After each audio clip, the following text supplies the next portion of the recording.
A warm welcome to you all in our RAISA TNP academic activities online. And good evening, respected Professor Nagaraj sir, and good evening, Dr. Professor Vasti Madam, and dear students. Today we have theory questions discussion session, and we have four clinical cases on as theory questions. The first one will be anesthesia for excision of pituitary adenoma, to be presented by Dr. Mutthumani from RH Perambur. And next will be Dr. Vinay Titan. He will be talking about obstructive jaundice case for Whipple's procedure. And next question will be, just waiting for, sorry for the interruption, Dr. Vikas Deswal from primary candidate from Goretti Hospital, Southeastern Railway.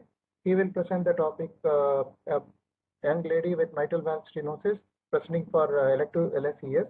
And fourth will be a patient for elective surgery, posted for elective surgery with anesthesia problems associated with CKD, CRF, chronic renal failure. That will be presented by Dr. Rajajyoti from, she is a third year MD student from Raja Muthaya Medical College, Chidambaram. Dr. Mutthumani has joined.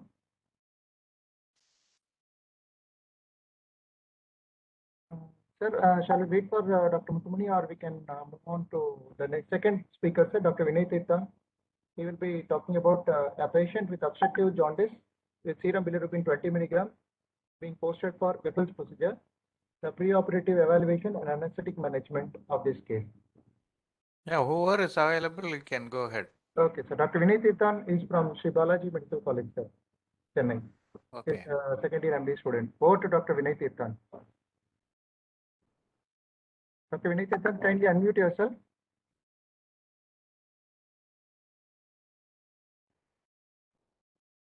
Dr. Vinay? Yeah. Can you switch on your video? Yeah, we can see you. Hello, sir, am I audible? Yes. Please proceed. Okay.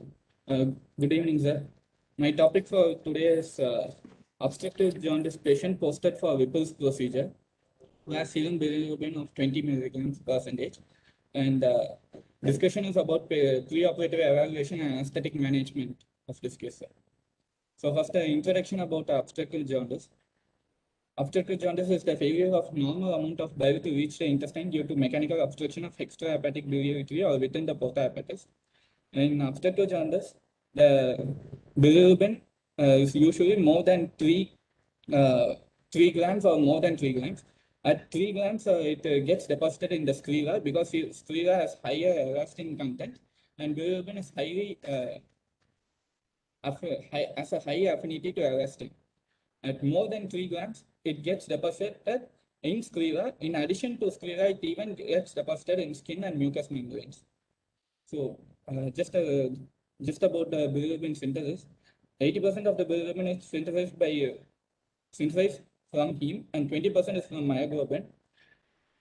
And if we want to see about the synthesis, means RBC is from the RBC we get the hemoglobin, which breaks down into heme and globin.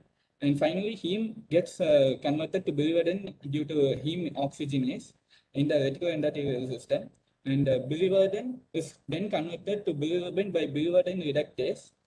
This bilirubin then gets attached with albumin at the ratio of 1:1 in the blood, and it travels to the liver. In the liver, it gets conjugated due to UDP glucuronide transferase. In this conjugated bilirubin then reaches the intestine, where it gets converted to urobilinogen due to the activity of bacterial proteases.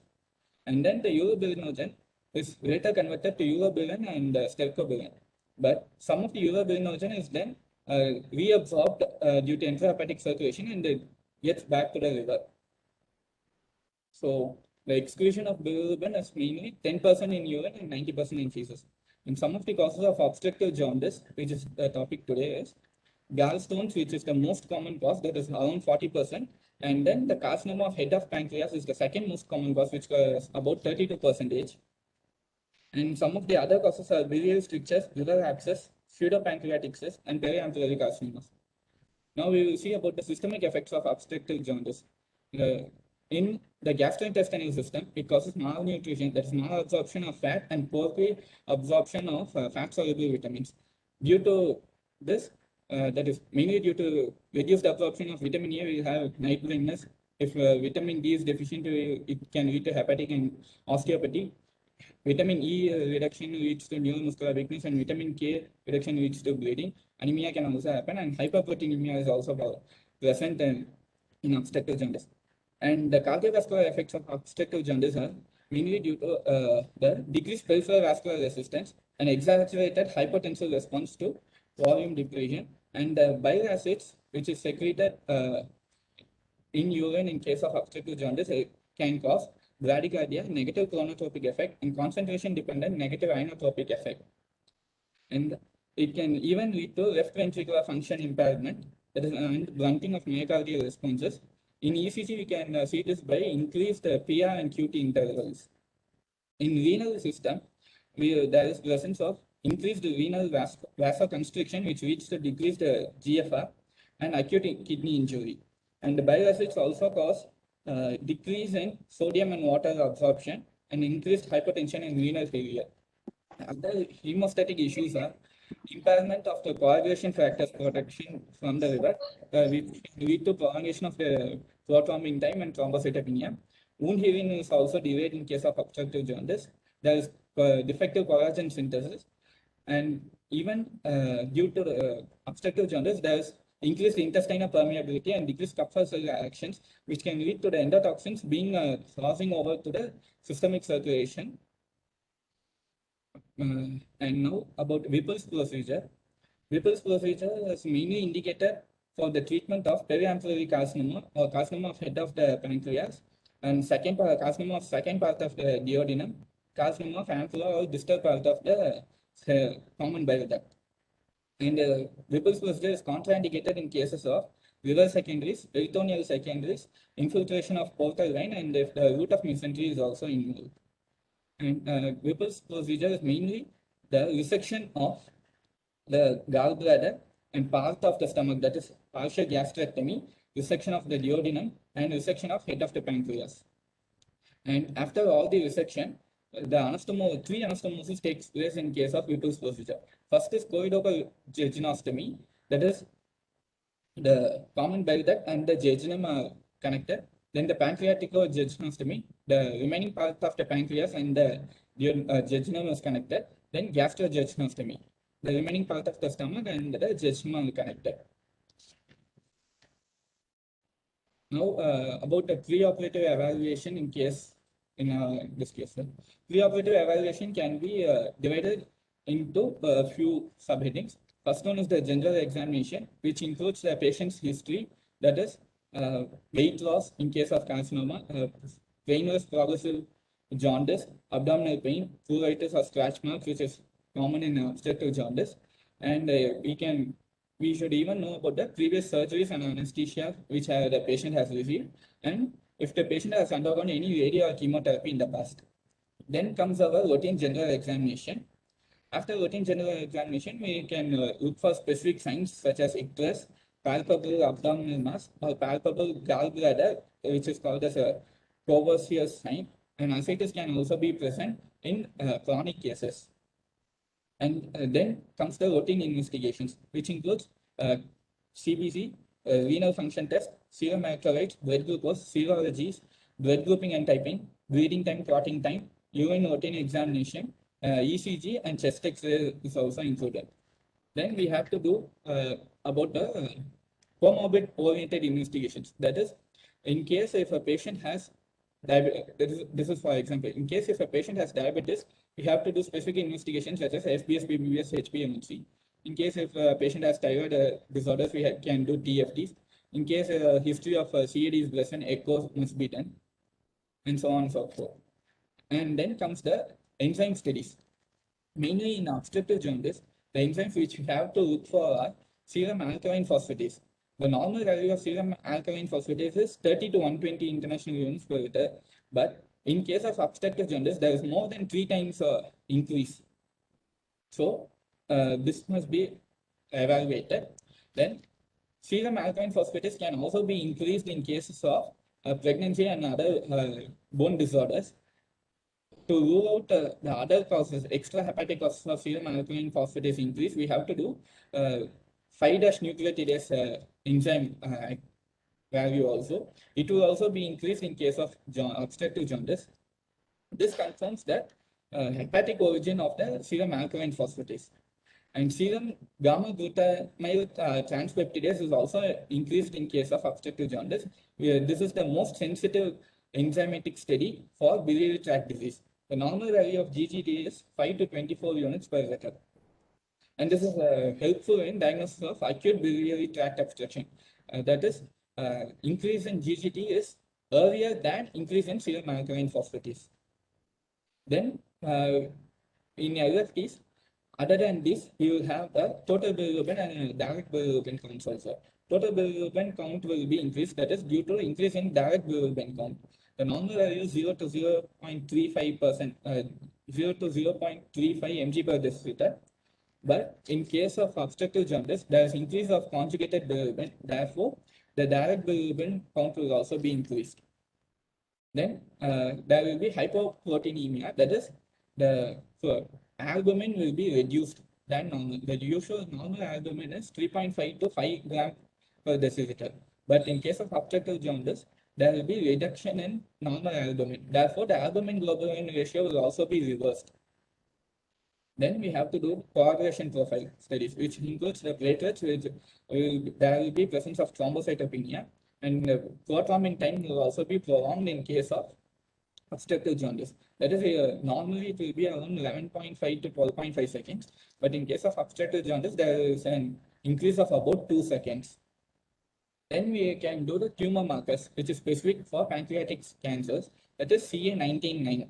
The normal value of CA19-9 is less than 33 to 37 units per ml, but in case of pancreatic malignancy, the CA19-9 is more than 100 units per ml. Then comes our radiological examinations. The first and foremost non-invasive radiological examination, which is commonly done if a patient comes with abdominal pain to the casualty, is transcutaneous ultrasound. This is just the initial screening test, but it can detect up to 60 to 70% of the pancreatic cancers. Then endoscopic ultrasound can be done. This is the most sensitive and specific test for pancreatic cancer. Then CT scans are also done.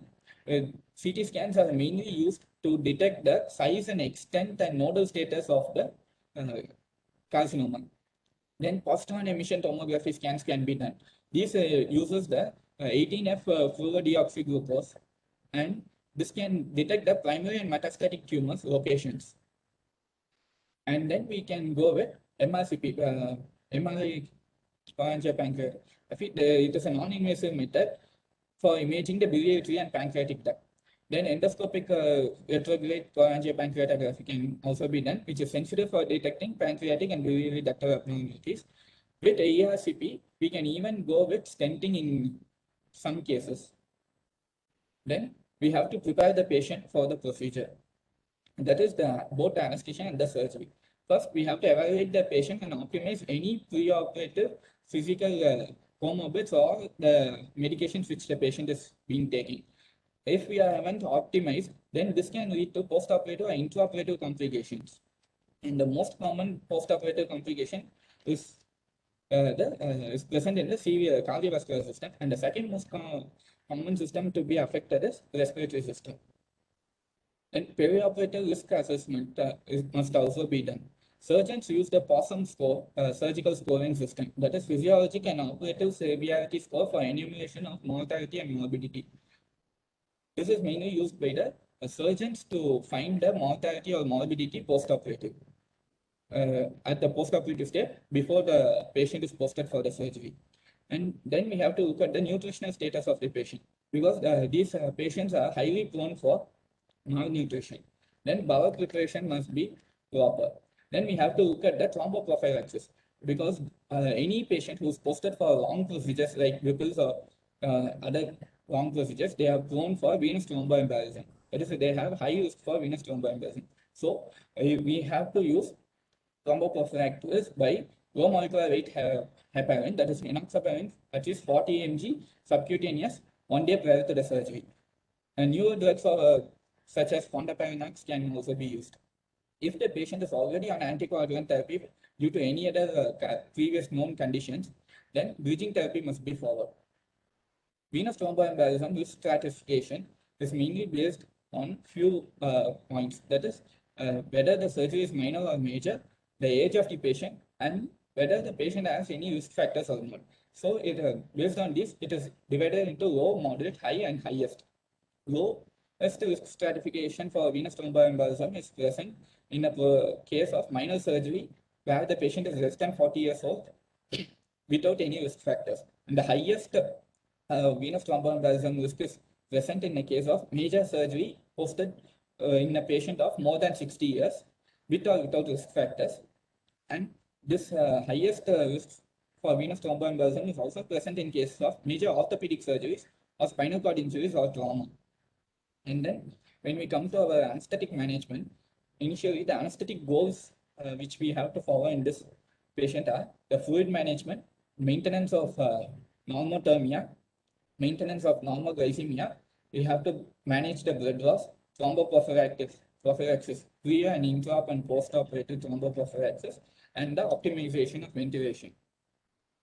And then when we take up the case, initially, after preparation and everything, we have to use various types of monitoring. That is, non-invasive monitoring such as multi-parameter monitors, which observes the heart rate, BP, saturation, ECG, EtCO2, and temperature also. And then we can use neuromuscular monitoring. And invasive monitoring, which we have to use the invasive blood pressure monitoring via ceiling, via airing, central venous pressure via ceiling, transesophageal echocardiography can also be used, and ABGs can be taken.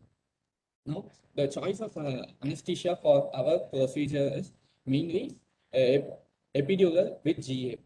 In case of GA, the drugs which we commonly use, which we can use are the induction agents. That is, induction agent of propofol is the agent of choice, as it has short duration and rapid metabolism and not affected by hepatic failure.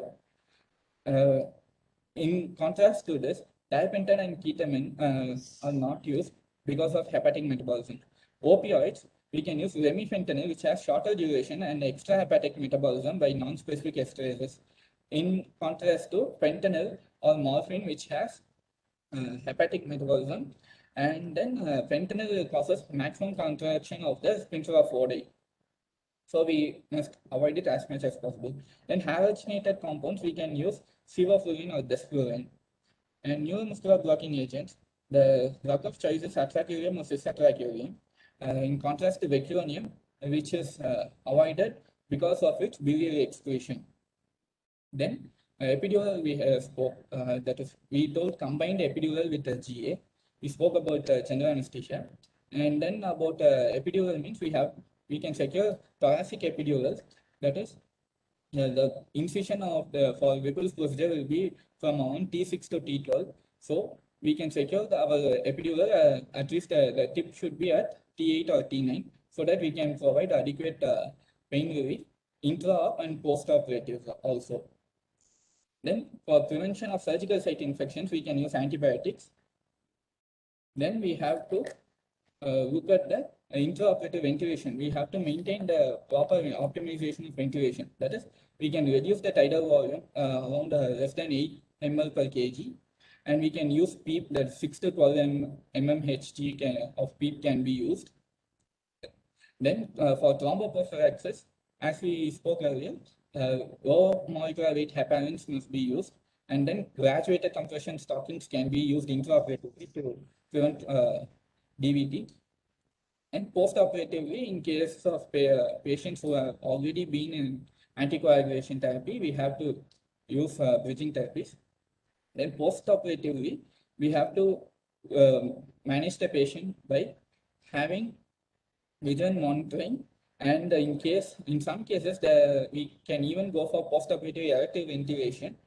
In other cases, the pain relief can be provided via the thoracic epidural, which have been already secured intraoperatively, or we can even go with patient-controlled analgesics, or we can go with spinal morphine, or opioid and non-opioid patches can be used, or NSAIDs can also be used, or we can even give nerve blocks such as transverse abdominal pain block, rectospinal block post-operatively before extubating the patient, so that the patient won't have pain in the post-operative period.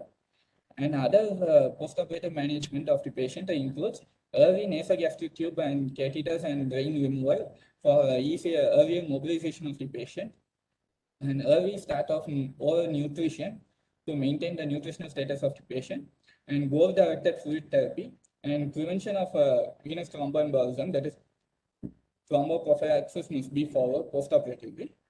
Then respiratory rehabilitation, which includes chest physiotherapy and other exercises for the patient. And in case if patient is sick or if any intraoperative events have happened, we can opt for post-operative care in ICU. Other surgeries which are done in places of people, in case of carcinoma of pancreas, other procedures include pylorus ring pancreaticoduodenectomy. If distal pancreas is affected, they do distal pancreatectomy. Or if the pancreas is diffusely affected by carcinoma, the total pancreatectomy can be done. Or if there are only smaller sized tumors in pancreas, it can be cured by laparoscopic resection of those small tumors alone. Or patient can be even given chemotherapy and radiotherapy. In case of unresectable diseases, only palliative care is possible. Palliative care includes stent insertion, which can be done by ERCP, that's endoscopic retrograde cholangiopancreatography, or it can also be done by percutaneous transhepatic cholangiography. The stent insertion eases the delivery of bile so that the patient will have better nutritional status and better life in case of unresectable or diffusely spread cases. And bypass surgeries can also be done. That is, the gastrojejunostomy is done, or hepaticojejunostomy is also done in case of carcinoma of specific places. Right? If the duodenum alone is affected, gastrojejunostomy can be done. Or if the common bile duct is affected, then hepaticojejunostomy can be done. Then for pain relief, patient can be provided with NSAIDs or patient-controlled analgesia, or celiac plexus block or other types of blocks can be done. Thank you, sir. Very good. Vasanthi, you are taking up this. Yes, sir. Yeah. Yeah, I think he mentioned everything and he went in a very systematic order. I think that was excellent. Excellent, The way he excellent. started off, yes, every step he went through without any issues. But Yeah. because he did so well, what we can add to this is the ERAS, the Enhanced early recovery. recovery after surgery. So ERAS can be added on to this because you did so well. Otherwise, we wouldn't even bother to tell you this. But you could add this as a preoperative preparation of the patient. You could add ERAS because that is the recent development in any surgery, including Whipple's. So that is something which is being done. And many of these patients with this particular question said bilirubin of 20 milligrams. At 20, we don't take them up just like that for the procedure. ERCP is usually done and stenting is done before the procedure. The bilirubin comes down. So we have to prepare the patient by doing you did mention about the ERCP, but you did not mention that it is used as a preoperative preparation for this patient. It's very, very important. And another important thing which you missed is the blood transfusion. So these people can have massive blood bleeding, intraoperative bleeding, and blood transfusion should be considered. And you didn't even mention blood grouping, if I'm not mistaken. So that is something which I think you missed. I'm not sure. So, and another important thing is just in the passing, you mentioned about the goal-directed fluid therapy, which I think you can mention a little more, because this particular surgery involves a lot of hemodynamic changes and fluid shifts and all that. So, and another important thing which you missed is hypothermia.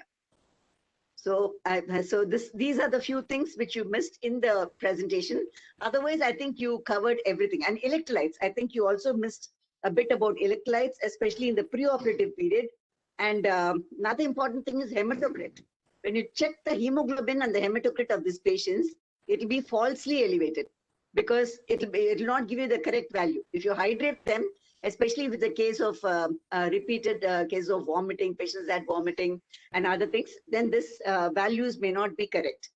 Okay, that's one thing. And another thing about the electrolytes, when there's hypokalemia, you can have acidosis, you can have acidosis or alkalosis. And when there is hypokalemia and you're hyperkalemia and you're trying to correct the potassium levels and all that, and you're not able to correct it, that means there is something else is happening with the patient. So you must check to see magnesium also in these patients. So Okay. these are some of the points which you missed. And because you did so well, because you said so many things which is really so well presented, we are Thank giving you. you these extra points. Okay, that's all. Thank you. Otherwise, you did very well. Absolutely fine. Sir, anything else, sir? Yeah, I also feel that the presentation was very methodical and very well prepared.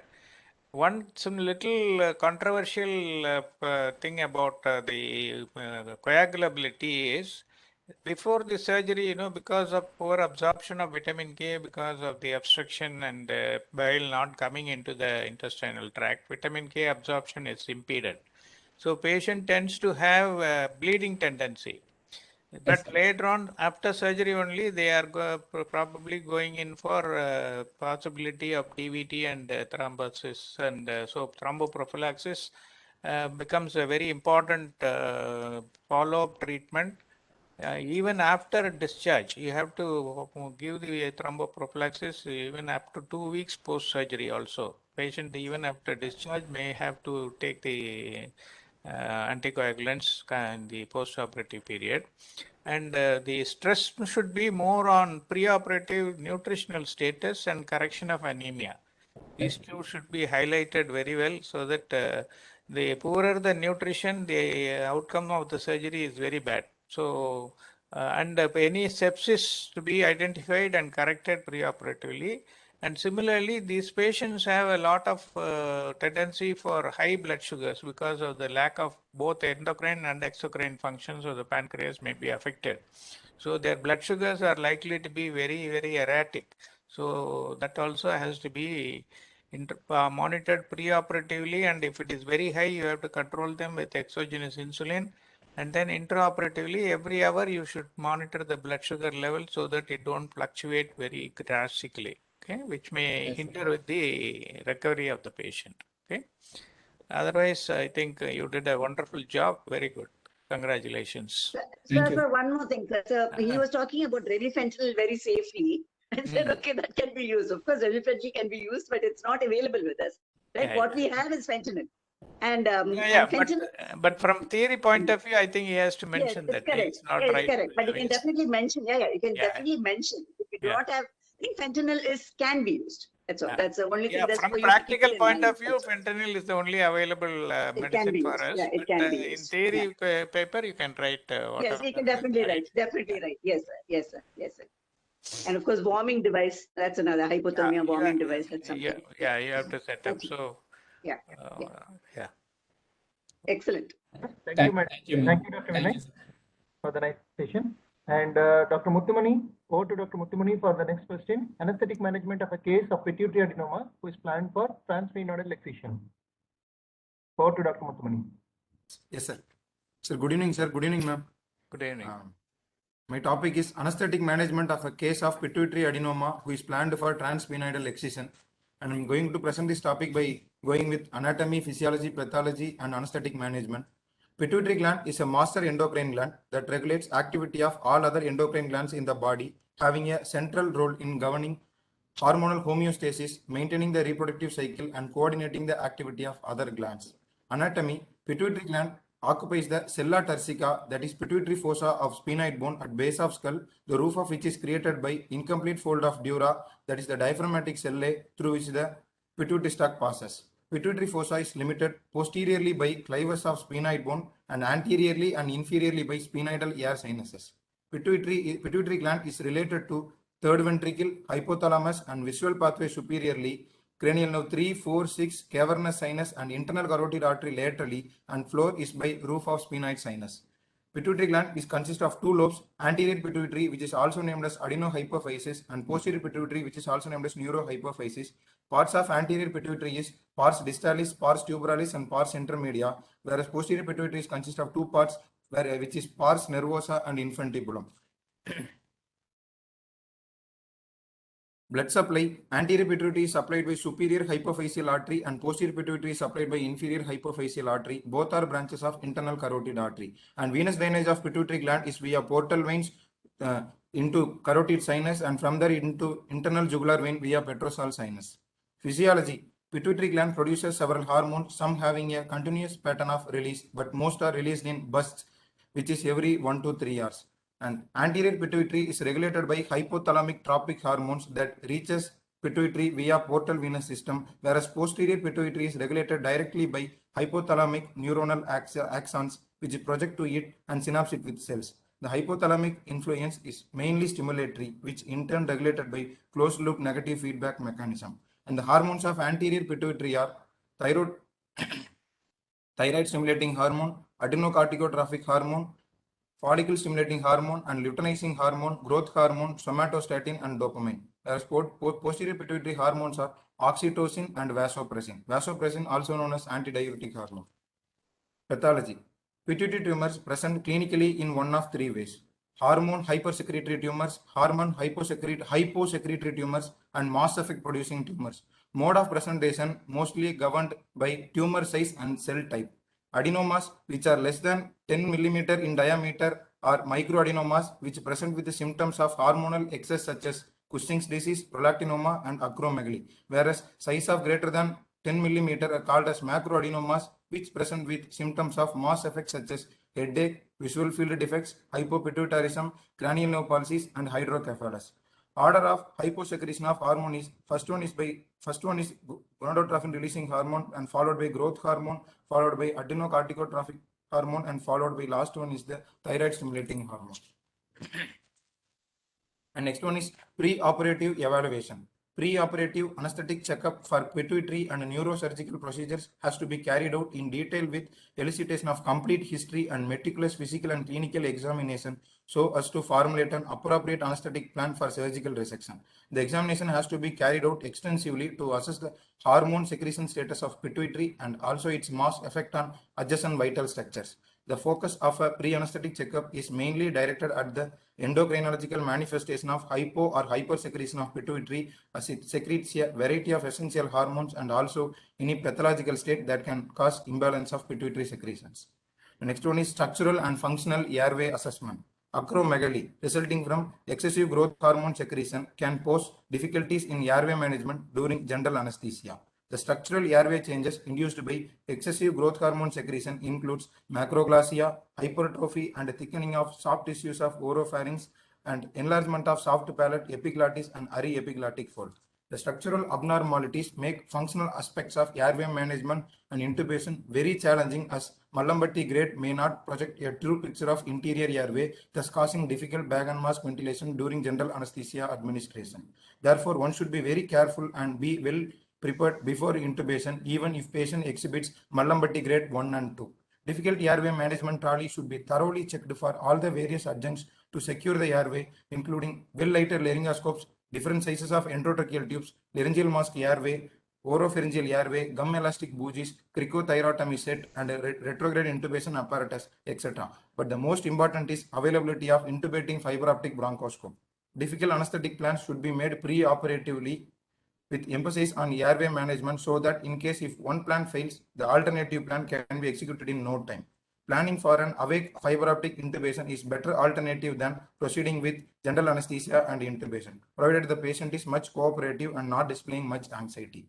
Recurrent laryngeal nerve palsy and enlargement of thyroid is common in acromegalies, which can produce difficult intubation and difficult airway management. Another significant findings in acromegaly is obstructive sleep apnea, which can increase incidence of post-operative respiratory obstruction and respiratory compromise. Apart from lateral and anteroposterior view of X-ray neck, spirometry and indirect laryngoscopy have got a huge role in pre-operative evaluation of respiratory and airway dynamics in these patients so as to formulate a plan for difficult airway management. Next one is cardiovascular assessment. Cardiac abnormalities like left ventricular hypertrophy, coronary artery disease, congestive heart failure, valvular heart disease, conduction dysfunction, arrhythmias, and cardiomyopathies are commonly associated with hypersecretion pituitary like acromegaly and Cushing's disease. Role of electrocardiography and echocardiogram is of prime importance in diagnosis of these clinical cardiac diseases, especially diastolic dysfunction, which can be present in patients with minimal left ventricular hypertrophy due to interstitial myocardial fibrosis. Dopamine stress testing is an important diagnostic tool to evaluate the fitness and capacity of patient to bear the surgical and anesthetic stress. Next one is neurological evaluation, which includes the possibility of raised intracranial pressure, hydrocephalus, visual field defects are some of the commonest are common as the pituitary tumor compresses optic chiasma causing bitemporal hemianopia. The neuro-ophthalmic examination requires a well-coordinated approach among neurosurgeon, ophthalmologist, and anesthesiologist to convey the approximate prognostic significance of surgical procedure to the patients and their relatives. Endocrine pathological evaluation should be done for prolactinomas, in which clinical symptomatology includes menstrual disturbances and galactorrhea in female, whereas in male secondary hypogonadism, erectile dysfunction, reduction in sperm count, and decreased libido. Diabetes mellitus incidence is quite high in Cushing's disease and acromegaly. Therefore, a strict regimen of insulin has to be employed to control hyperglycemia pre-operatively, and perioperative hyperglycemia can be controlled with sliding scale insulin administration. In case of thyroid disease, thyroid function tests are important components of pre-operative preparation and optimization, especially if cardiovascular system is involved due to thyroid disease. Measurement of serum cortisol will enable to find out the approximate supplementation of corticosteroids during perioperative and post-operative period, especially in patients with Cushing disease. Premature puberty and resumption of menstrual cycles are a rare manifestation due to abnormal FSH and LH secretion from pituitary tumors. And diagnostic modalities. Besides routine investigations like complete blood count, renal function tests, electrolytes, and blood glucose, special investigations should be shot on patient-to-patient basis, depend upon the history and clinical examination findings. Deranged sodium levels may indicate possibility of diabetes insipidus or syndrome of inappropriate antidiuretic hormone due to posterior pituitary dysfunction. Chest X-ray, X-ray neck of lateral view, electrocardiography, echocardiogram, and pulmonary function test, hormonal assays, and coagulation profile should also be carried out, depend upon clinical condition and diagnosis. Arterial blood gas analysis becomes essential in case of sleep apnea syndrome and deranged pulmonary function test exhibiting obstructive airway disease. Computer tomography and MRI scan is essential to know the exact location and extent of tumor to chalk out the surgical plan. Pre-medication. Invariably, these patients on multiple medications because of their endocrinological comorbidities. As such, all the medications should be administered judiciously along with pre-medicants so as to prevent any drug interaction and clinical catastrophe during surgery. Steroid cover is an essential component in case of panhypopituitarism along with relevant hormone replacement. It is important to avoid long-acting sedative medications, especially in patients with history of sleep apnea syndrome, as there is increased possibility of respiratory depression and respiratory obstruction. And also, assessment of post-operative neurological status is very essential in pituitary surgery and thus forms another reason for avoiding the use of long-acting sedative medications. Pre-operative preparation. Nasal mucosa has to be prepared well before operation so as to minimize the potential bleeding during surgery, thus providing an almost bloodless feel during surgery. Before 10 to 15 minutes of induction of anesthesia, xylometazoline nasal drops to be used and supplement it with 2% lignocaine with 1:20 lakh adrenaline just before the start of surgery during transpenital approach. In order to decrease stress response to laryngoscopy and intubation and also to counter against the chronotropic and inotropic effects of adrenaline, can use alpha-2 agonist, which is dexmedetomidine as IV infusion, 1 mg per kg over 20 minutes pre-operatively. The other added advantage of dexmed, which includes decreased perioperative consumption of anesthetics and opioids, as well as rapid emergence and recovery from anesthesia. Positioning. A head-up positioning is must for transpenital surgery, as it not only decreases venous engorgement but also minimizes bleeding during surgical procedure.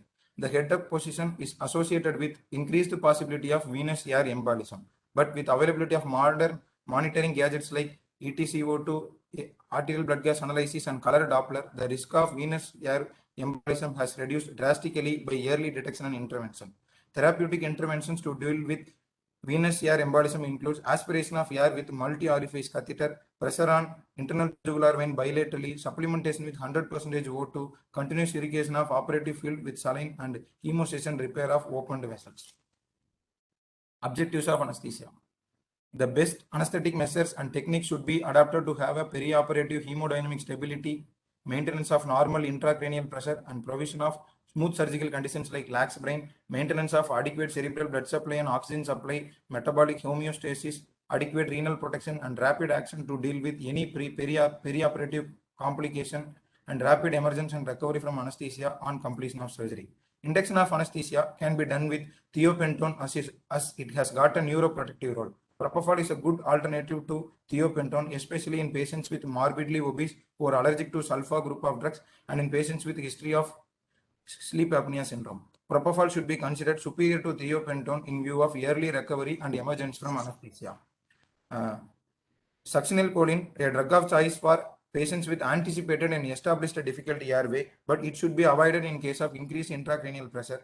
Vecuronium is a good pharmacological agent for perioperative muscle relaxation and also provides good hemodynamic stability. In context of pituitary surgery, total intravenous anesthesia, which includes midazolam, fentanyl, ketamine, propofol, and remifentanil, can provide smooth induction and maintenance of anesthesia with minimal side effects and also rapid recovery from effects of anesthesia.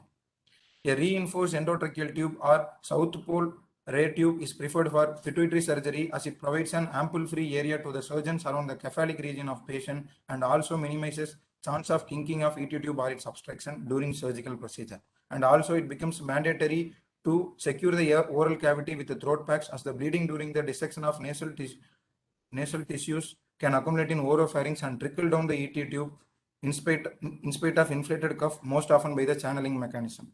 Difficult airway trolley should be made ready before induction of anesthesia and preferably should have a fiber optic bronchoscope. A cricothyrotomy and tracheostomy set also should be made ready. Lumbar spinal drain, and some surgeons prefer to put a lumbar drain catheter mostly at L3, L4 interspace to assist in the dissection of suprasellar tumors. The mechanism involves injection of 5 to 10 ml of 0.9% normal saline through the spinal catheter into subarachnoid space, which by pressure effect pushes the suprasellar extension of tumor into surgical field of infrasellar tumor, thus allowing complete excision of tumor. And the next one is permissive hypercapnia of PaCO2 of 60 mm Hg can be useful in increasing intracranial pressure transiently, thereby displacing suprasellar portion of pituitary tumor into the infrasellar space for ease of surgical excision. But this hypercarbia may be associated with detrimental side effects like hypertension, tachycardia, imbalance of O2 demand and supply to the O2 supply to the myocardium. Perioperative monitoring. In addition to the routine monitoring of heart rate, non-invasive blood pressure monitoring, EtCO2 and ECG, it is important to put central venous line to guide fluid therapy and hemodynamic optimization. An arterial line also preferred to monitor bit-to-bit variation of blood pressure in patients with cardiac pathology.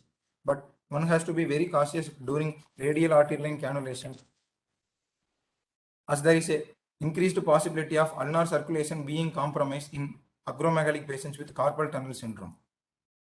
Next one is induced hypotension. There are chances of continuous oozing from operative field, which makes surgical condition very difficult. The significance of induced hypotension is of prime importance as the reduced bleeding from vascular bed provides a clear field for surgical exploration. Keeping the mean arterial pressure of above 65 mm of mercury should be the central point for induced hypotension, as the patient is already in head-up position and as such blood supply to the brain is not compromised. Postoperative evaluation.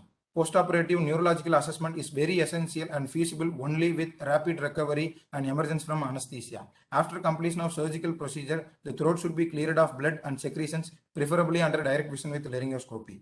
Postoperatively, we can use soft foam nasal packs and insert a small sized uncuffed endotracheal tube cut proximally to the appropriate size of incision. This will keep the nasal cavity patent. Ideally, all patients should be extubated when fully awake with adequate return of protective airway reflexes, as post-operative ventilation with mask is very difficult in these patients, and continuous positive airway pressure also cannot be applied after transsphenoidal surgery. The pre-operative counseling is of immense importance in these patients, as they have to be told about the told about breathing through the mouth opening after completion of surgery, and also these patients should be trained for mouth breathing pre-operatively. Post-operative airway assessment, analgesia, monitoring of vital signs, hormone supplementation, and fluid balance are some of the important constituents to ensure a smooth, uneventful recovery period. Post-operatively, these operated patients should be monitored for 24 hours in ICU, depend upon their clinical status, with a continuous vigilance on hemodynamic parameters, respiratory dynamics, neurological status, and visual field acuity. For post-operative analgesia, opiates are very effective owing to their side effects like nausea, vomiting, pruritus, respiratory depression, and urinary retention. Fentanyl is considered better among opiates because of lower incidence of respiratory depression, nausea, and vomiting. And there should be low IV injection of long-acting antiemetics like palonosetron 15 to 30 minutes prior to completion of surgery, as nausea and vomiting after extubation have detrimental effects on intracranial pressure. Post-operative complications, the most important one is diabetes insipidus. If it occurs if damage to posterior lobe of pituitary within 12 to 24 hours of surgery and diagnosed by increased plasma osmolality of greater than 295 milliosmol per kg with a decreased urine osmolality of less than 300 milliosmol per kg on background of increased urine output with greater than 2 ml per kg per hour should be treated with desmopressin. And CSF leak, another potent complication, the leaked fluid should be collected and sent for gamma transferrin examination. Once it is confirmed as CSF, and treatment modality is a very effective packing with autologous fat. Almost all patients after surgery requires post-operative cortisol replacement, and this would be chosen diligently on individual to individual basis to achieve adequate maintenance level. And standard regimen is 50 milligram of hydrocortisone twice a day on first post-operative day, and 25 mg hydrocortisone twice a day on second post-operative day, and 20 mg hydrocortisone on morning, and 10 mg dose on evening on third post-operative day. After discharge, 15 mg on morning and 5 mg on evening should be continued. And other complications are post-operative hematoma, meningitis, and cranial nerve palsy such as third cranial nerve, fourth and sixth one, and another is hypopituitarism. That's all. Very good. Santi? Yes, sir. Yeah, very good, Sai. I think you went through everything. But thing is, in acromegaly, what is happening is you get refractory hypertension. So that is one word which is missing in what you said, because they don't respond as well to the antihypertensives like other patients. They can develop what is called refractory hypertension, so they might be on multiple drugs. That's one thing. And then, of course, the patient is supine, head up, and you just spoke about induced hypotensive technique, all that. But you could mention about what we can use. You very specifically mentioned that the mean arterial pressure must be around 60-65. That is fine. But you could mention what drugs can be used for producing induced hypotension. That is one thing. And invariably, there will not be much of blood loss because it's more like an ENT procedure. But sometimes you can have injury to the carotids, to the internal carotid. When they go to the base of skull and they operate, you can suddenly have a massive hemorrhage. And if it happens, it's a massive hemorrhage. It's be very difficult to control. So that is something we have to be prepared for, blood transfusion. Another point I think which you missed was at the end of the procedure, they will ask you for Valsalva's maneuver to see if there is any leak. Yes. And invariably, if there is a leak, they will also prepare the thigh and the abdomen for autophagy. You mentioned all that later, but you could definitely mention it in the beginning, because they do prepare, when they do a transsphenoidal resection of the pituitary, they always prepare the thigh as well as the abdomen to decide where they will take the fat from, and they will put a patch, making sure there is no CSF leak. That's one thing which I have seen. This is what I have seen. So, and then of course, when they keep on using xylocaine with the adrenaline as a pack, they'll keep on packing, they'll have an ENT surgeon as well as the neurosurgeon. So alternatively, they'll keep on packing xylocaine with adrenaline, and the blood pressure will keep going up, the heart rate will keep going up. So we will have to keep on giving something to make sure that the BP does not rise, actually. So that is something which you need to mention there. Okay, that's one thing. And then Cushing's. When there's a patient with Cushing's, they can also have myopathy. So I think that you didn't mention. There's also a proximal muscle weakness, myopathy, post-operative respiratory distress, all that they can have. Cushing's people can have that. And another thing is sodium may be low. Serum sodium will be low. And sometimes calcium, there'll be hypercalcemia. And they could be part of men syndrome. That is the multiple endocrine neoplasia. They can be part of that. So that's something, again, we have to keep in mind. Other than that, I think you mentioned everything else. And then endotracheal intubation. When after you intubate, you must make sure that you put the tube on the left. This is just a practical aspect for you. It's okay if you don't write it in the exam. It should come completely on the left side of the patient, because they will be operating from the right side. The tube will usually be on the left angle of the mouth. It's there, you have to fix it there, okay? And of course, position, all that is fine. And what else did you miss? I think that's all. Monitoring, you said everything. You said urine output, you said arterial line, and you definitely mentioned about the carpal tunnel syndrome, which is, I was just waiting for that point. And another point which I was waiting for you to say in the beginning, and you said at the end, is telling the patient to keep the mouth open to breathe. Yes. So that I think you should tell in the beginning itself to go to the patient. That's practical. I mean, it's okay if you can write it in the theory, you can write it anywhere. No issues at all. Other than that, I don't know. I've noted down something else. Of course, postoperative hypopituitarism, diabetes insipidus, CSF leak, syndrome of inappropriate ADH secretion, and any cranial nerve injury. And that's it. I think postoperative, we should also check for visual acuity. We have to keep checking for visual acuity and treat it accordingly. I think he did everything else. Yeah, one point I think missed is how do you maintain, whether you use volatile anesthetic agents or TIVA for maintenance? That point also to be mentioned there. I think that was missing. You know, you said you started with induction agent, then you went TIVA, on. I think he said TIVA, sir. I think he said TIVA, sir. Yeah, I think so then I missed it. Okay, so the between volatile and TIVA, which is better, that discussion also can be included a little bit there. And specifically, you correctly mentioned about the need for increasing the intracranial pressure to remove the stock if necessary to bring it down. So permissive hypercapnia or pushing saline through the epidural intrathecal catheter. That point also. Did you prepare it from S.S. Bajwa's article? Yes, sir. Okay, right. Thank you. Thank you, sir. Very well. Everybody reads that only. That's really nice. Okay, right. Thank you, ma'am. Thank you, sir. Nice, Thank you, very madam. nice. Nice Yeah. presentation, Dr. Mukmuni. And Thank next you, we move on to Dr. Vikas Deswal. His question is, enumerate the preoperative problems and anesthetic management of a 20-year-old patient with mitral valve stenosis posted for elective LSES. Over to Dr. Vikas. Good evening, sir. Good evening, ma'am. Good evening, Vikas. Go ahead. Sir, my topic is perioperative problems and anesthetic management of a 20-year-old patient with mitral valve stenosis for elective lower section cesarean section. Sir, first of all, I will tell about brief about mitral stenosis and its pathophysiology.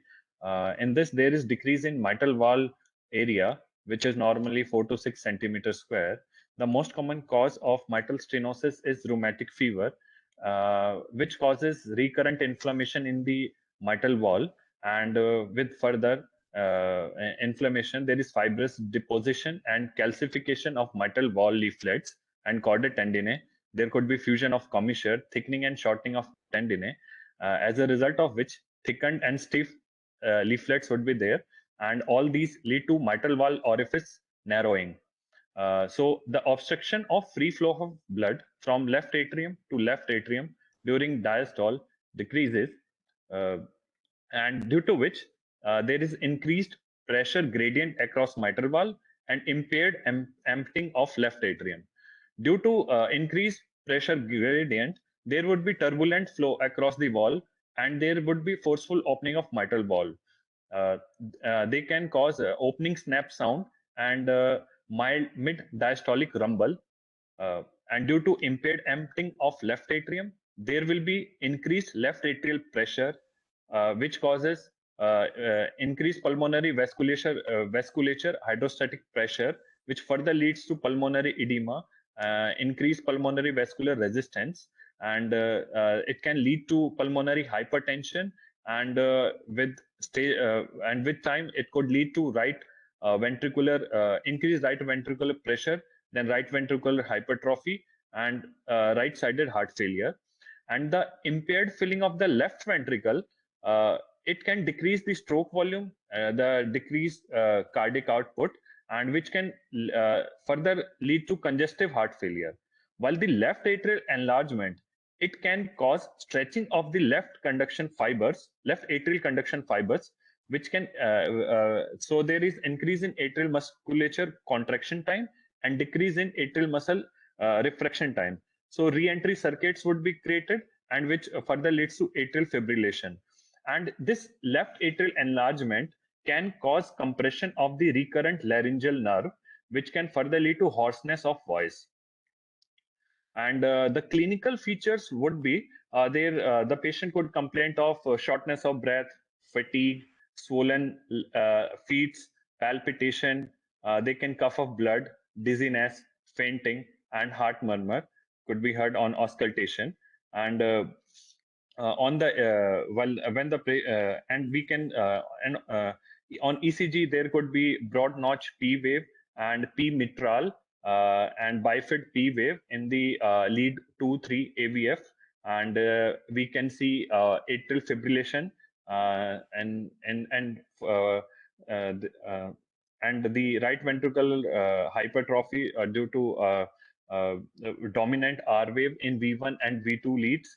And if the patient is using digoxin, there could be ST depression and decreased T wave amplitude and short QT interval. And on the chest X-ray, due to left atrial enlargement, there would be straightening of the left border of the heart. And on the echo, we can see the leaflet thickening, calcification, the decreased mobility of mitral valve, subvalvular involvement, and we can also assess the severity of the disease, the mitral valve area, and the dimension of the cardiac chambers, and the thrombus,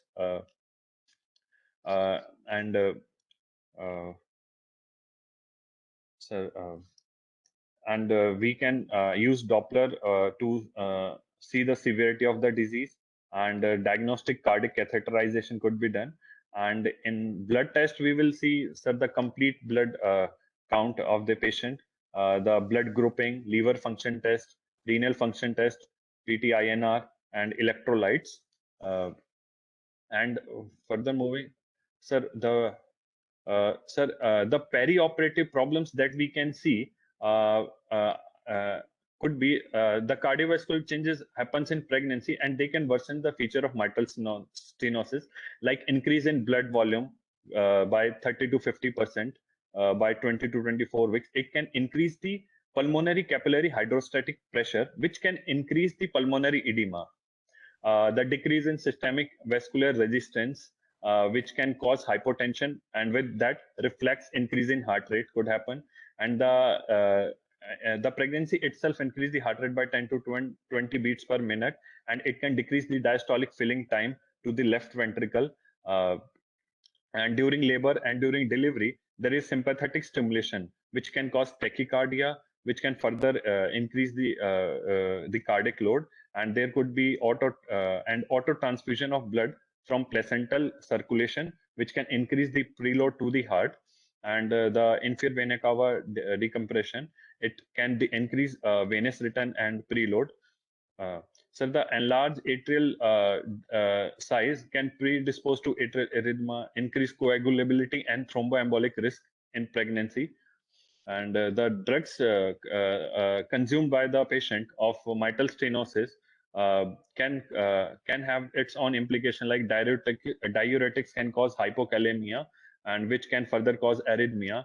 There could be orthostatic hypotension due to diuretic induced hypertension, and the anticoagulant used can increase the bleeding risk if we perform neuraxial blockade or in the major surgical procedures. And the intraoperative events that can worsen feature of mitral stenosis are like sinus tachycardia or a rapid ventricular response can decrease the sinus tachycardia or rapid ventricular response during atrial fibrillation, we can see the marked increase in central blood volume as associated with overtransfusion or Trendelenburg position, autotransfusion via uterine contraction. It can increase the central blood volume and can precipitate congestive heart failure. The drug-induced decrease in systemic vascular resistance can cause hypotension, which can cause increased reflex heart rate, and which can further decrease the cardiac output.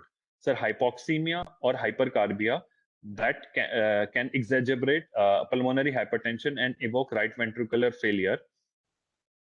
So the induction of general anesthesia, sir, increased sympathetic stimulation after laryngectomy, and sir, can increase the heart rate.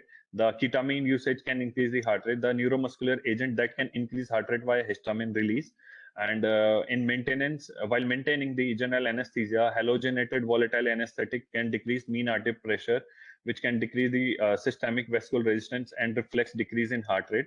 The volatile anesthetics can lead to junctional rhythm with loss of atrial kick, and the inappropriate fluid replacement can cause either volume overload or can cause hypotension, which can further, the volume overload can increase the pulmonary edema risk, and the hypotension cause reflex increase in heart rate.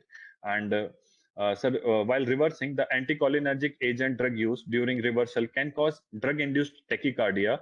The light anesthesia or surgical stimulation can result in sympathetic stimulation, which can increase the heart rate, increases systemic and pulmonary hypertension. And in the post-op, the pain and hypoventilation with subsequent respiratory acidosis and hypoxemia, they can increase the heart rate and pulmonary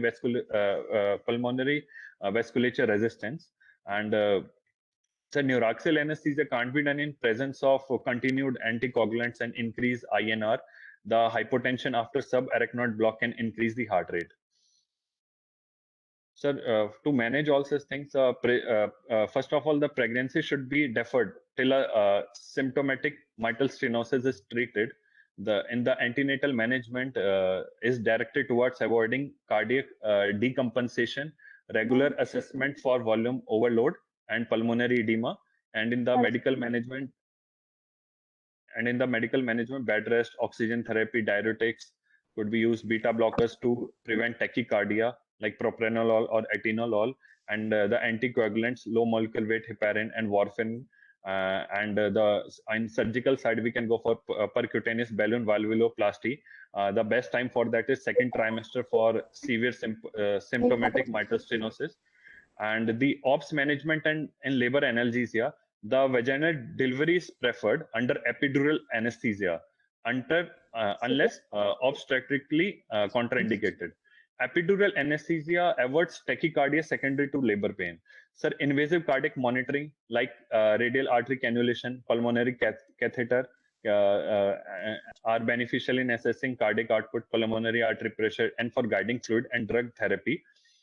Sir, combined spinal epidural during labor using intrathecal fentanyl 25 microgram produces good analgesia without major hemodynamic changes during the first stage of labor. Assisted vaginal delivery, avoiding Valsalva maneuver, maternal effect, supplementary analgesia for instrumentation with slow epidural boluses of fentanyl and a low concentration of bupivacaine reduces systemic vascular resistance and cardiac preload. Sir, after delivery, oxytocin and of 10 to 20 units in 1000 ml crystalloid administered at rate of 40 to 80 milliunits per minute. And anesthesia management of abdominal delivery. Our goals in that would be to maintain a low normal heart rate, preserve normal sinus rhythm, aggressive treatment of atrial fibrillation and bring it to normal sinus rhythm, avoid air-to-cable compression, maintain venous return, maintain adequate systemic vascular resistance, avoid pain, hypoxemia, hypercarbia, acidosis, and epidural, we can go. The advantages of epidural is analgesia administered in an incremental doses. The onset is slower. It allows maternal cardiovascular system to compensate for sympathetic blockade. It spare lower limb muscle pump, aiding venous return and decrease incidence of thromboembolic events. Invasive monitoring, judicious crystalloid use, phenylephrine used to treat hypotension. And sir, continuous spinal anesthesia, it is infrequently practiced, but could be better option in rare situation like accidental dural puncture. And sir, general anesthesia, the disadvantage of general anesthesia, it increases pulmonary artery pressure and increase heart rate during laryngoscopy and tracheal intubation, and the adverse effect of it of positive pressure ventilation on venous return. So it should be done with caution. And in that, so tachycardia inducing agent like atropine, ketamine, pancuronium, meperidine, they should be avoided. During induction, any IV induction agent can be used except ketamine. Opioids and short-acting beta blocker like esmolol to treat episode of tachycardia during laryngoscopy and tracheal intubation. And fetal heart rate should be monitored while administering esmolol, as it can decrease the fetal heart rate. Sir, modified rapid sequence in intubation using etomidate, remifentanil, succinylcholine is the ideal choice. And cardioversion to treat new onset atrial fibrillation with hemodynamic instability, and while maintaining oxygen and nitrous oxide in 50:50 ratio, with isoflurane, opioid, and vancomycin should be used. We should avoid nitrous oxide if severe pulmonary hypertension is present. Sir, intra-fluid replacement must be titrated carefully, and invasive monitoring like esophageal echocardiography and pulmonary artery catheterization should be done. And while reversing the patient, non-depolarizing muscle relaxant effect should be reversed slowly, and we should ameliorate drug-induced tachycardia by anticholinergic drug in reversal agent. And in the post-op management, the cardiovascular monitoring should be there, as the risk of post-op pulmonary edema and right heart failure persist. The pain, hypoventilation, hypoxemia, acidosis should be prevented, and we should decrease pulmonary compliance. And because there is decreased pulmonary compliance, increased work of breathing, though patient may necessitate a period of post-op mechanical ventilation, and start anticoagulant as the risk of post-op bleeding diminishes. Finished? Sir. Yes, sir. Okay. It's a very exhaustive preparation, but you have not understood the question wordings. You have just copied everything given in the articles or in the books for mitral stenosis. The question says, enumerate perioperative problems and anesthetic management of a 28-year-old patient with mitral stenosis for elective LSCS. That is the question, isn't it? So they have not specified that the mitral stenosis is very severe, because we have discussed all the points as though the mitral stenosis is the very, very severe or critical category, with patient anytime likely to go in for pulmonary hypertension and right ventricular failure or a pulmonary edema. So that has been the description that you have prepared. But what you should have discussed is, you must first classify the degree of involvement of the mitral stenosis, whether it is mild, moderate, or severe.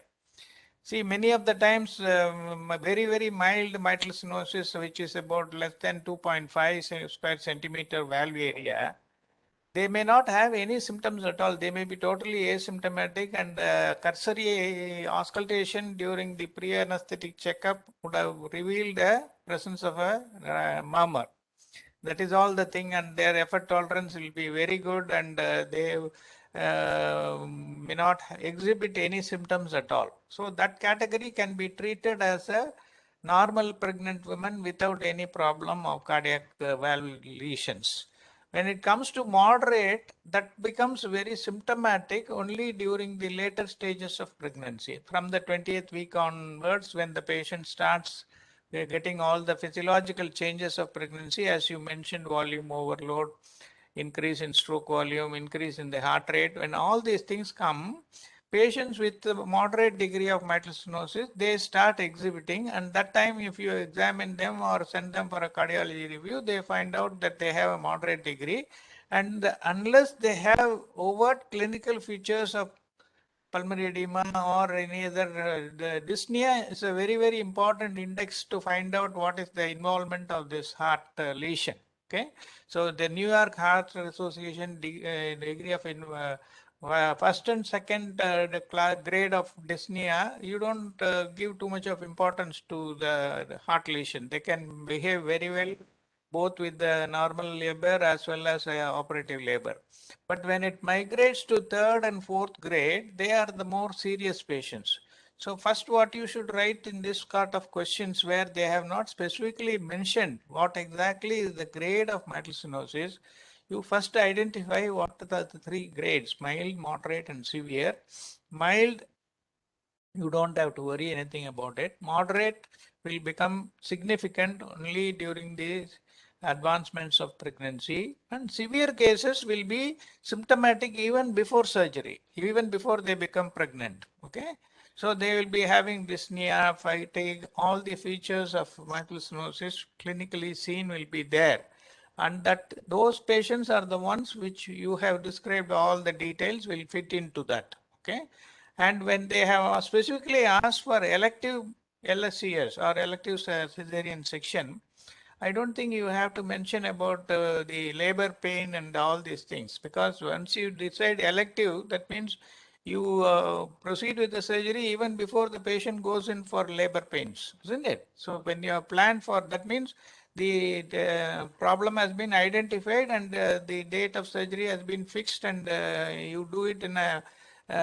condition where the patient does not have features of stress on the myocardium or in the cardiovascular system.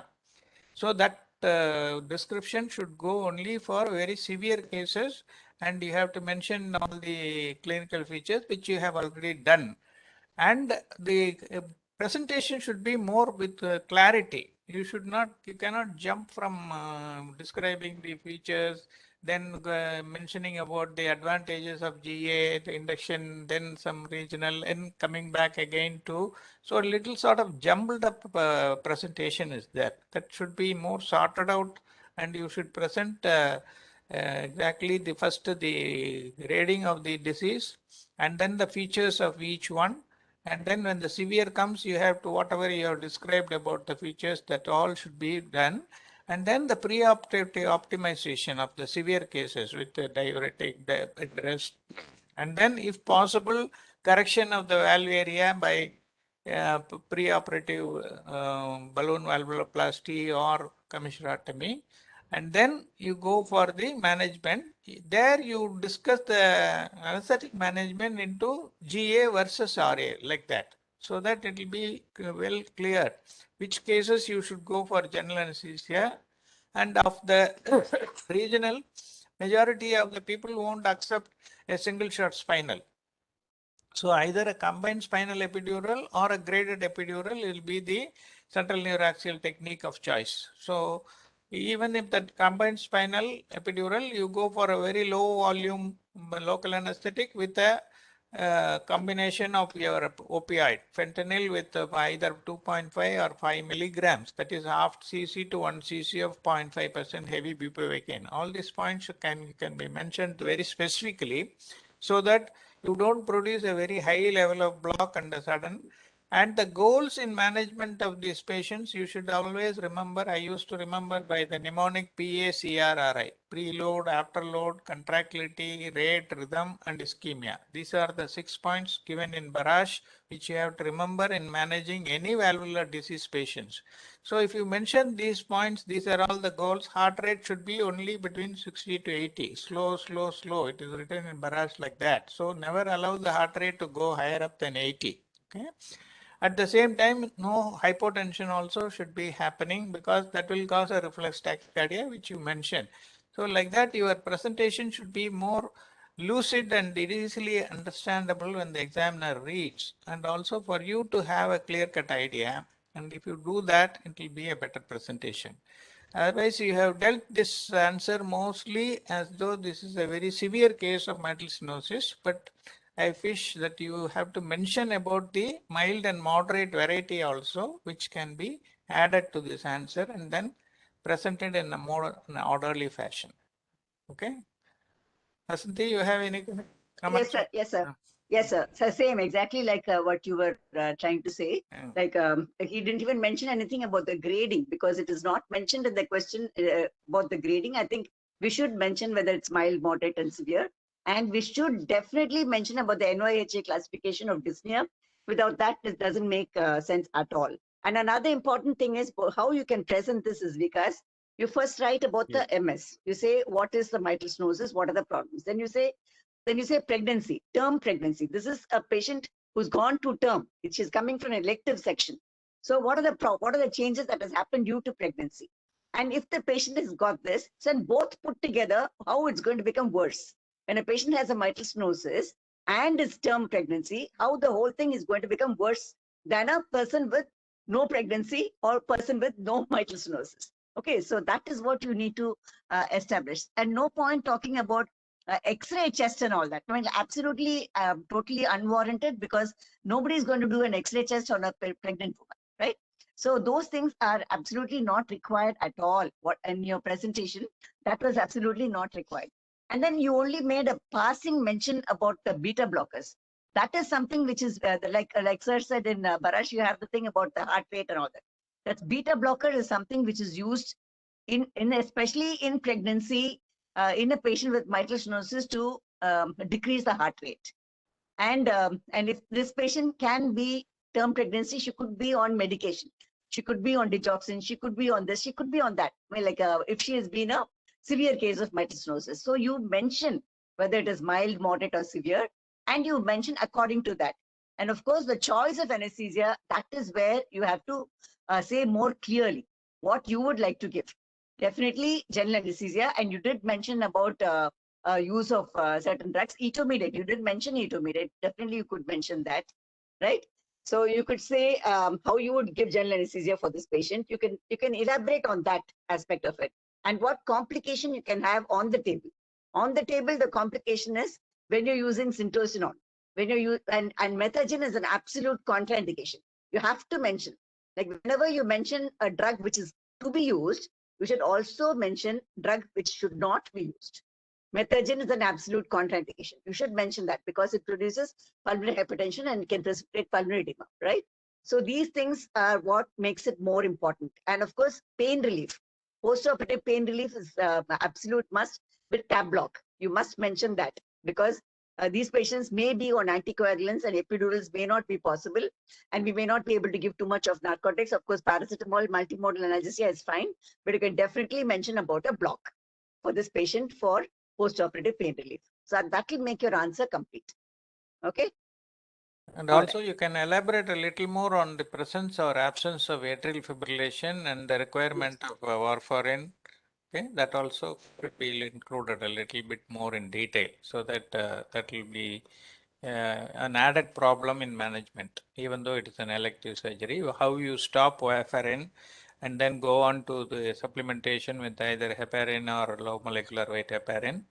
If the preoperative evaluation shows already a presence of left atrial thrombus, then all these problems also to be included in that. Being an elective surgery, you have time to convert from warfarin to the heparin or in low molecular weight heparin. Okay, so that point also you can add there. That will then make it a complete nice presentation. Okay, so you have to reorganize your answer. You have mentioned most of the points, but the very first beginning itself, you must say what grade is there, and then go on for all the more severe cases. You can describe all these things in detail. Okay, right. Thank you, sir. Thank you, madam. Thank you, Dr. Vikas.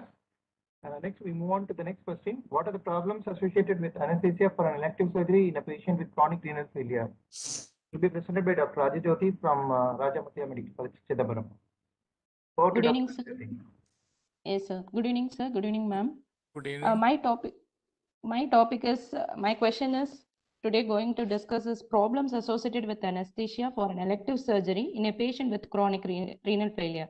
I am going to discuss under the divisions of definition, stages of chronic renal failure, pathophysiological changes, clinical features and their anesthetic implications, preoperative assessment, implication of hemodialysis data, and interoperative management, invasive monitors, perioperative complications, and postoperative management.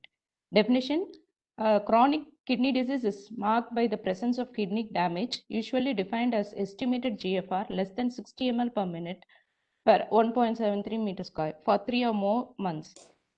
GFR, glomerular filtration rate less than 25 ml per minute, is termed as end-stage renal disease requiring dialysis or transplantation. Stages of chronic disease. Stage 1, it is graded into 5 stages, in which stage 1, the GFR is greater than or equal to 90 ml per minute, in which the kidney damage the kidney damage with normal or increased glomerular filtration rate. And stage 2, it is 60 to 89 ml per minute, where the kidney damage with mildly decreased glomerular filtration rate. And grade 3A, 45 to 59 ml per minute, in which the mild to moderately decreased GFR is present. And grade 3B, 30 to 44 ml per minute, moderately to severe decreased GFR is there. And grade 4, 15 to 29 ml per minute, in which the severely decreased GFR is present. And stage 5, the GFR is less than 15 or dialysis will be going on, in which the kidney failure is present. In albuminuria stages, in stage 1, the albumin excretion rate milligram per 24 hours, it is less than 30, in which it is normal to mildly increased. In stage 2, it is 30 to 300 milligram per 24 hours, in which it is moderately increased. And in albumin stage 3, albuminuria stage 3, it is greater than 300 milligram, which is severely increased. The pathophysiological changes according to the systems. First, the cardiovascular system. Systemic hypertension will be present, in which there is intravascular volume expansion resulting from retention of sodium and water and activation of renin-angiotensin-aldosterone system. Systemic hypertension contributes to congestive heart failure, coronary artery disease, and cerebrovascular disease. And dyslipidemia will be present, which is common in all stages of CKD and increase the risk of cardiovascular morbidity and mortality. Interpretation of baseline ECG in a CKD patient may be affected by concurrent electrolyte imbalance. And creatine kinase isoenzyme is usually elevated in CKD, and the creatine kinase MB fraction is unaffected, preserving its significance in the presence of myocardial ischemia. Neurological changes. It is the early manifestation of progressive renal insufficiency. The mild symptoms include impaired abstract thinking, insomnia, irritability, and the severe neurological changes include seizures, obtundation, uremic encephalopathy, and coma. The disabling complication is distal symmetric mixed motor and sensory polyneuropathy, predominantly involving lower limb. And hematopoietic system, anemia will be present, which is normochromic and normocytic, primarily due to decreased erythropoietin production by kidneys, and excess parathyroid hormone production also contributes to anemia by replacing bone marrow with fibrous tissue. The treatment includes recombinant human erythropoietin and intermittent injections of parenteral iron are recommended to maximize the response to erythropoietin. Blood transfusions is most commonly avoided. Uremic bleeding. CKD patients have an increased tendency to bleed despite the presence of normal platelet count, prothrombin time, and partial thromboplastin time. So bleeding time should be screened. And for uremic bleeding, the treatment includes desmopressin and conjugated estrogens. Also erythropoietin, which shortens the bleeding time by enhancing platelet aggregation and increased platelet count. Endocrine and metabolic changes mainly includes the diabetic, which is the contributor of end-stage renal disease, and treatment of diabetes is necessary to halt the progression of renal disease. Metformin is the initial line of treatment and is replaced by insulin when patients present for renal transplant. HbA1c is less than 7% is the target in management. Renal osteodystrophy. It is the complication of end-stage renal disease and occurs due to secondary hyperparathyroidism and decreased vitamin D production by kidneys. Treatment includes restriction of dietary phosphate, oral calcium and vitamin D supplementation, and antacids, which may be used to bind phosphorus in GIT. Uremic syndrome. It is a constellation of signs and symptoms like anorexia, nausea, vomiting, pruritus, anemia, fatigue, coagulopathy that reflect the kidney's progressive inability to perform its excretory, secretory, and regulatory functions. And blood urea nitrogen concentration is a useful clinical indicator. The treatment of uremic syndrome is dietary protein restriction. And coming to management of anesthesia, the preoperative assessment includes a detailed history of comorbid conditions and its duration, followed by a systematic examination. Hemoglobin should be maintained between 11 and 12 gram per deciliter, and cardiovascular evaluation includes 12-lead ECG, echocardiogram, and X-ray to rule out infection, emphysematous changes, cardiomegaly, and effusions. And complete blood count to rule out anemia, blood urea, serum creatinine, blood glucose and serum electrolytes, and serum potassium should not exceed 5.5 milliequivalents per liter. And liver function tends to assess pre-op albumin and lipid profile, and upper GI scopy for patients with a history of acid peptic disease, and coagulopathy should be addressed with bleeding time, prothrombin time, and INR. Blood volume status should be estimated by comparing the body weight before and after hemodialysis, and look for orthostatic hypotension and tachycardia, and gastric. Coming to preoperative medications, gastric aspiration prophylaxis, especially in diabetic patients. However, H2 receptor blockers are excreted renally. Dose adjustment is required. AV fistula site should be examined for patency. A thrill is usually palpable. Long-standing use of dialysis, we should see for ultrasound imaging to rule out stenosis and thrombosis of jugular or subclavian veins. Patients maintained on dialysis should undergo dialysis within 24 hours preceding elective surgery. Heparin may be avoided or minimized according to planned surgery. And history of hemodynamic stability during dialysis and any complication during the dialysis should be noted. And preoperative medication should be individualized as unexpected sensitivity to CNS depressant drugs occurs.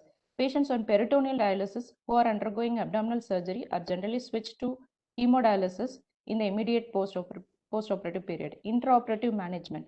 Goals of anesthesia include control of blood pressure, avoiding hypotension, appropriate volume replacement, and providing hemodynamic stability. It is important to maintain mean arterial pressure after reperfusion and manage electrolyte abnormalities. Patients should be positioned with attention to pressure points, care of fistula arm, and intravenous access. The fistula arm is protected by soft padding and kept abducted. ECG monitoring, non-invasive BP, and the IV line on the non-fistula arm and SpO2 monitoring are established. Coming for induction, IV induction agents, propofol can be used. As metabolism is hepatic blood flow dependent. And in patients with cardiomyopathy or cardiac diseases, etomidate can be used, 0.3 milligram per kg. It has minimal myocardial depressant effects, and pharmacokinetics is unaffected in renal failure. Thiopentol, dose reduction is advised as it has increased volume of distribution and reduced protein binding in CKD patients. If indicated, rapid sequence intubation with scoline can be used if potassium is less than 5.5 milligram per deciliter. However, potassium release following administration of scoline is not exaggerated in patients with CKD. Neuromuscular, non-depolarizing muscle relaxant, rocuronium can be selected. Maintenance of anesthesia. A balanced anesthetic technique using volatile agent, muscle relaxant, and opioid is employed. For volatile agents, renal blood flow is maintained with halothane, isoflurane, and desflurane, and renal blood flow is decreased with isoflurane and sevoflurane, and sevoflurane also has fluoride nephrotoxicity. Desflurane is highly stable and resists degradation by soda lime and the liver and is safe for use in renal failure. Non-depolarizing muscle relaxant. Renal disease may slow the excretion of vecuronium and rocuronium, whereas clearance of mivacurium, atracurium, and cis-atracurium from plasma is independent of renal function. Regarding opioids, alfentanil, fentanyl, remifentanil, and sulfentanil lack active metabolites. However, administration of elimination of life of fentanyl may be prolonged in CKD. Fluid management and urine output. Judicial fluid administration is essential. Fluids are administered according to central venous pressure, and the aim is a CVP of 8 to 10 at the time of reperfusion. Patients with severe renal dysfunction who do not require hemodialysis and those without renal disease undergoing surgery with high incidence of renal failure, they can have preoperative hydration with a balanced salt solution. And they can be infused with a 500 ml IV, which should increase the urine output in the presence of hypovolemia. Lactated Ringert solution, 4 milliequivalents per liter potassium or other potassium containing fluids should be used with caution. Crystalloids, half normal saline with 25 ml sodium bicarbonate can be given if potassium levels are high. Maintaining urine output of at least 0.5 ml per kilogram per hour is generally reasonable. The small amount of urine output can be replaced with half normal saline. Non-invasive operations require replacement of only insensible water losses. Thoracic or abdominal surgery, the loss of significant intravascular fluid volume can be replaced with balanced salt solution or colloid. Blood transfusion is needed only if oxygen carrying capacity must be increased or if blood loss is excessive. And reversal of neuromuscular blockade, glycopyrrolate and neostigmine can be given, but neostigmine clearance is reduced and its half-life is prolonged in chronic kidney disease patients. This results in parasympathomimetic response, including bradycardia and AV block, as its action extends beyond the duration of action of anticholinergic drugs. Regarding regional anesthesia, neuraxial anesthesia may be considered in patients with CKD. A sympathetic blockade of T4 to T10 levels may theoretically improve renal perfusion by attenuating catecholamine-induced renal vasoconstriction and suppressing the surgical stress response. Epidural analgesia is included for intraoperative or postoperative pain relief. Postoperative management, parenteral opioids should be given cautiously. Administration of naloxone may be necessary if depression of ventilation is severe, and NSAIDs are best avoided. Continuous ECG monitoring to detect cardiac dysrhythmias related to hyperkalemia, continuation of supplemental oxygen if anemia is present, blood urea nitrogen, creatinine, serum electrolytes, hematocrit, chest X-ray, uremic coagulopathy should be, investigations for these things should be repeated in post-operative period. Thank you, sir. Thank you. So it was a hidden presentation. You didn't want to show your face. Sir, Your video was not on. Okay. yes, sir. Again, like the last question, this question also has a vague terminology. See, it is mentioned and describe the anesthetic management or problems with the anesthesia for elective surgery in a patient with CRF. Okay, so this is a broad spectrum. Elective surgery is one.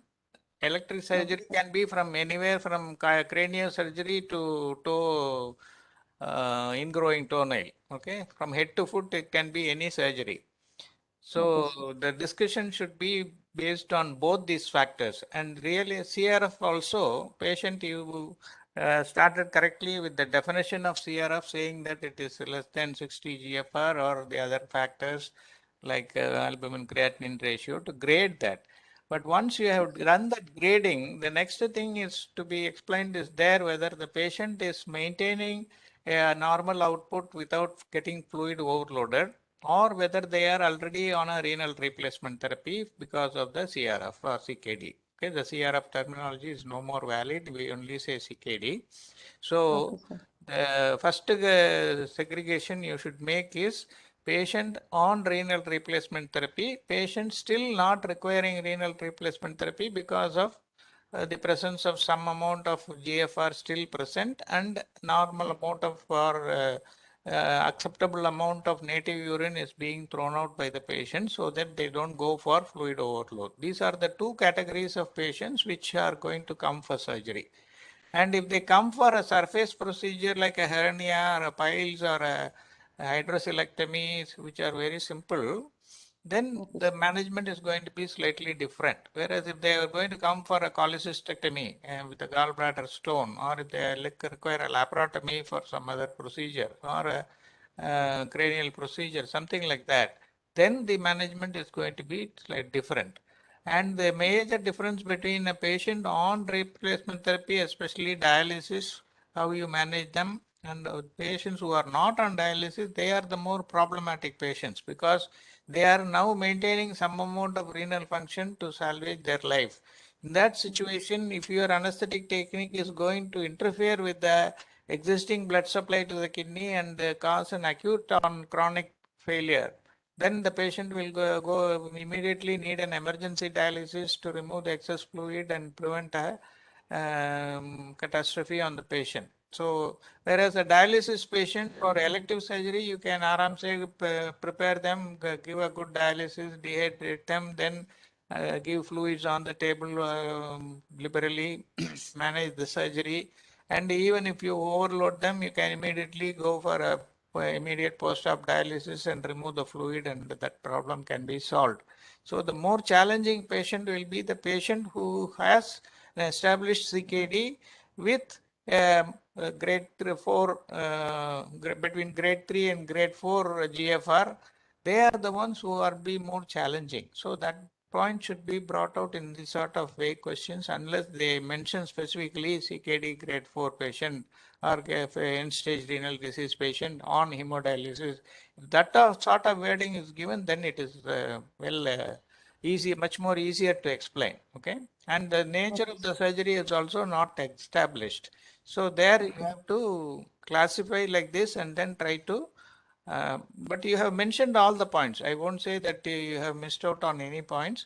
But the presentation, as I told Vikas also, it should be if you make it in this way by classifying them with a patient on renal replacement therapy and not on renal replacement therapy, that will be innovative because you are trying to analyze that problem and trying to present the answer in your theory paper. Okay, instead of writing whatever is given in the book on a serial manner, like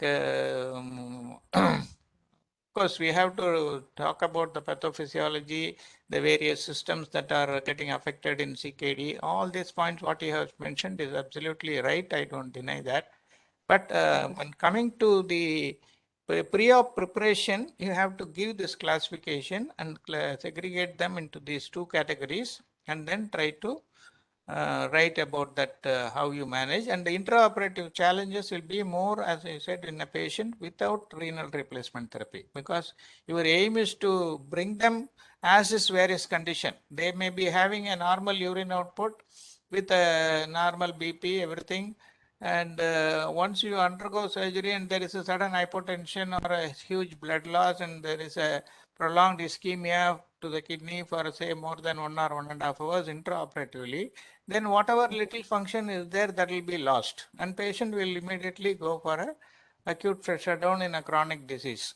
That will become problematic. So that has to be highlighted there, and that is where your fluid management, everything is to be very carefully done so that you don't overhydrate them or you don't, because once you overhydrate in a patient who is not on renal replacement therapy, any amount of your Lasix or other diuretics may not bring out the fluid. He may require only a IJV cannulation and an emergency dialysis. Okay, that sort of situation you should not land up in. That is what you have to.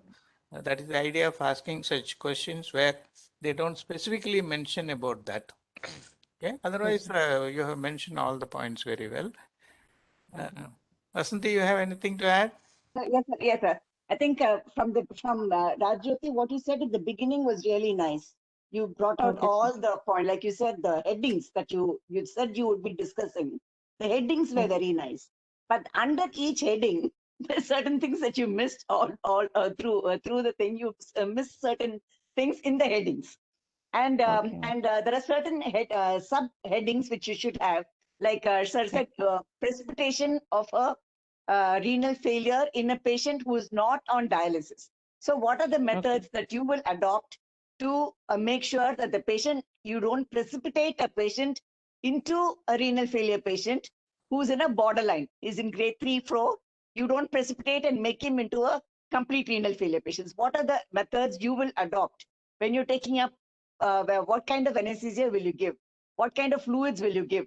How will you maintain pain management? Those things, I think if you say it very clearly, I think that will make more sense than just reading out whatever is there in the textbooks. So you have to classify as, of course, a patient with renal failure, patient with patient on RRT, renal replacement therapy, patient not on RRT, what kind of surgical, what kind of elective surgery that the patient is coming for. It is an elective surgery only, no? We're not even talking about emergency surgery. It's an elective surgery. So if the patient is this failure, what will happen to him? What fluids can you give? Because you spoke about potassium, you did speak about Ringelactone. You can mention the fluid. You can say even mention Plasma-Lyte. I think those are the drugs which are being used nowadays, isn't it? Less of potassium. So you mentioned all that, but it was kind of not very clear. That's all. Otherwise, everything was there, but it was like when it was all mixed together. It was not like we couldn't separate and take out your points. That's the main issue. Otherwise, it was good. Yeah. Okay. Thank you. Right. Thank you, sir. Thank you, madam. Thank you, Dr. Aditya. And Thank you, to sir. all the Would participants. the students like to ask anything else? Would Rajyoti or Vikas, would they like to ask anything else to us? Or have they left before us? No, ma'am, no, sir, I'm here. They're okay? All right, okay. Actually, sir and ma'am, I was having a problem like how to present this. I had that problem, how to present this topic. Okay, Now now you you are know. clear? Are you clear Yes, sir. now? Yeah. Yes, sir. So see, when this sort of questions are not giving you specific situations or scenarios, you have to go for a little bit of lateral thinking should be there so that you go discuss, think about all the possibilities and then go for that. So these classes are mainly to guide you how to write if you get a question like this. Okay. It is not to shatter your confidence or anything like that, but it will be a rather guidance so that in case of unfortunately we get a question like this, you will know, oh, I have heard like this. Even a similar question like that, you can plan your answer quickly in that way and try to present it in a better fashion and get good marks. That's the idea. Okay. Yes. Right. Okay, sir. Thank you, sir. Thank you very much. Thank you. Right. No more questions from the participants. Can we sign off this session, sir? Yeah, please. Thank you. Thank Thank you. you. All right, thank you. madam. Thank you, for the Vasanthi. presentation. Thank you. Good night. Thank you, sir. Thank you, sir. Thank you, Kamachi. Thank you.